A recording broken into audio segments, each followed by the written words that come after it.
Hi, I'm Jesus from Spain. Nice to meet you. I wanted to ask you, it's really interesting that the family of Jake and Neytiri, how diverse it is. It has biological children, adopted children, Sigourney Weaver. So yeah, it's like It's like a modern family. yeah, it's like a modern family.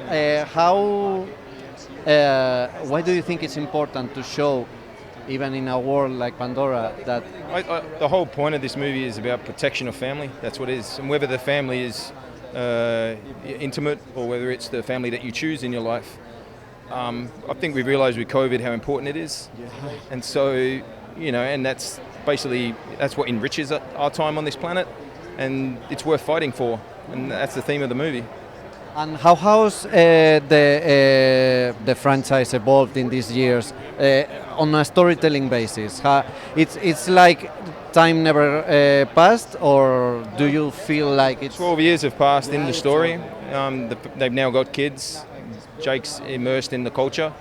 but in the themes and How do I think it's changed? I think it's got more prevalent. As I said, COVID made us realise how much the love of our fellow man means something. So, and Jim is very strong about that. You enter in a world that it's been a long time since we've been there. So, were you fans of the first movie? And once you are in there, how do you think the franchise has evolved in these years? I feel like it's evolved in the sense of just like the world of Pandora as a whole has evolved, because in these next coming movies we get more ecosystems, more terrain. Like it's just everything is on a whole nother level. Like it's like Avatar 1 but on steroids, with everything going on with the characters. And I'm really excited for fans to see what we have in store. Yeah, well, I was definitely a fan of the first movie. It was definitely memorable because it's such a transcendent film. The visual from start to finish is something that you've never seen before. It definitely takes you out of like the mundane reality of what you experience as a human, and it really takes you back to like epic filmmaking. And Avatar 2, Jim and the whole team, they're really going to take us back there with this one. So it's something to look out for, yeah. Since we know that there's a long-term plan for it, what's your goal being part of the franchise? Where would you like your characters to take? Interesting question. Oh geez, I feel like I want. You said where do you want the characters to go? I feel like the character. I feel like I want him to. I just want the fans to see what he really like, how like his struggle and how he overcomes it, and how he his relationship with all the other characters, and him finding a home and a family. I'd love to see my character continue to overcome transgression and be a good eldest son. And since you've been, this is one of the first times you've been with the audience, noticing how they are responding to the film. So how was it? How was being on the stage and seeing? Well, it was great. It was great to see the audience's reaction and get their reaction to this spectacle. While we were filming it, we couldn't even dreamed of what it would end up looking like. So it was cool to see other people see it. It was really cool to see like 8,000 people watch. Your scene. I mean, that's it's nerve-wracking, but it's still like the coolest thing ever. I can't describe it.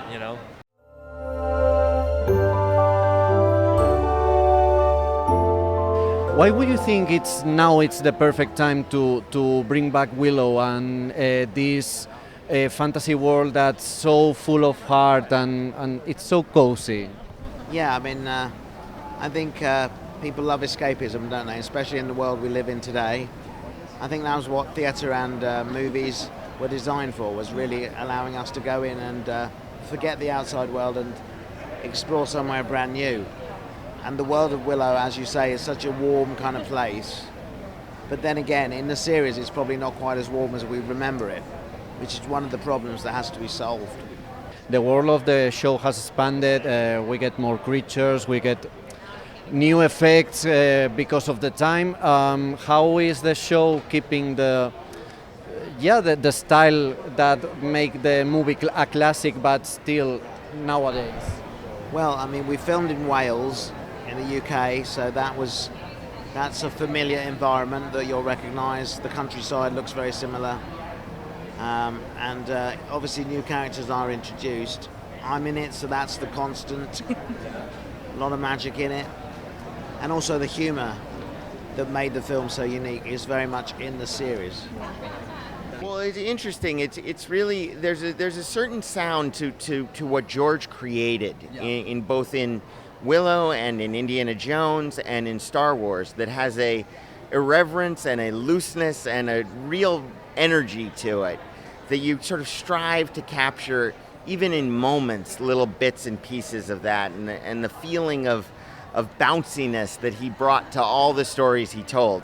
So that's really, you know, across working on Star Wars movies, across working somewhat in Indiana Jones, and this, what I've always felt is you've just got to keep it alive, you got to keep it snapping, and you're going to be in the zone of the kind of sound that fans of Lucasfilm properties expect and hope for when they tune in for a show. So, welcome to the world of Willow. I wanted to ask you, how do you see this new golden age of fantasy with this show reigniting this world with the Lord of the Rings, House of the Dragon? Yes. We are again in the in fantasy land. You know, what's nice, I think, about this show is that it, you know, like the original, the movie was so charming. You know, it was so fun and it had a particular energy. Which is difficult to recapture, of course, but I really do feel like this show, with the cast they assembled, with bringing back people, with the possibility of Mad Mardigan coming back someday, you know, is very exciting. So, you know, he's a part of it. You know, Val isn't in the show, but he's definitely a part of it. You know, his soul and heart is involved. I think people like escapism when there's so much going on in the world. I think it's nice to be able to like sit and relax and go into this world. But I think what's great about our show is that it doesn't completely, it addresses a lot of issues that are still happening within society today, but it's kind of like disguised in this fantasy world, you know? So I feel like people will be able to relate to what's happening and not even fully realize it.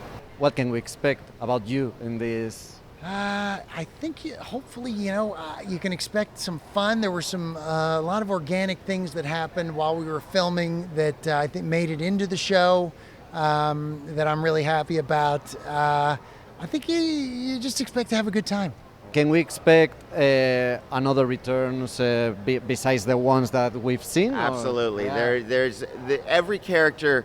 We like to feel we tried to honor every character in the original movie from even sometimes it's just in name or in reference, and then other times it's much more developed than that. And I think you'll see a lot of people you're hoping to see when you see the show.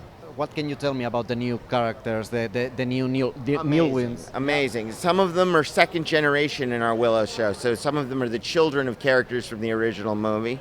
Some of them are friends of the characters from the original movie. Some of them have nothing to do at all with the original movie. They're brand new. But they all are connected to the original adventure of Willow in some way, whether they realize it or not. What do you think new generations will find here that maybe they didn't see Willow and they don't know what's this world and how heartwarming was the first one? What will they find in this show?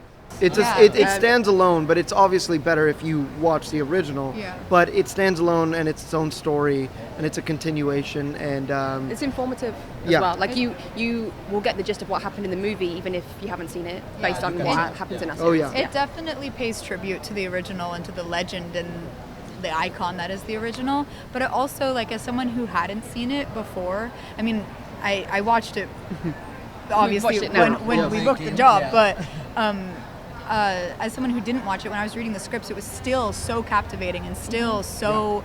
The story is just, John Kasdan did a beautiful job. It's brilliant, and there's a lot, I think, for young people to relate to. Yeah. What are your characters adding to the world of the Willow franchise? And some of the energy that John, our showrunner, and the rest of the creators wanted to bring to it was this ragtag misfit group, like a motley crew. So every single one of us is just a weird piece of a puzzle for this quest that we will go on, yeah. Were you excited to share the adventure with people like Warwick Davis that are legends in the adventure and fantasy world. How was working with them, the original cast? It was just so great. I mean, like learning from them and hearing the stories from the original film is just so cool. And we felt totally welcomed into the world of Willow, and very lucky to be so. Yeah, absolutely. We can expect more from you besides this quest, or maybe it's one time only. Do you mean like future seasons? Yeah. I hope so. I don't know. We all hope so. We'd love it. If you We'd hear love anything, just let us know. Yeah, if you find anything out, send us a message. Okay. How was it going back to work with Warwick Davis and going to this fantasy that has expanded? To see work again and to actually get scenes with some decent dialogue together, because we didn't actually get, I don't know if we actually spoke to each other, even though we were kind of in the same scenes sometimes. I don't think we were. We never had scenes together in the original. But that So in my this first, one, my first day at work, I had scenes with Warwick. I'm like, finally. So it was an absolute joy to see Warwick again and to, just to be in this world again, to be in the Willow world again. It's been an absolute pleasure.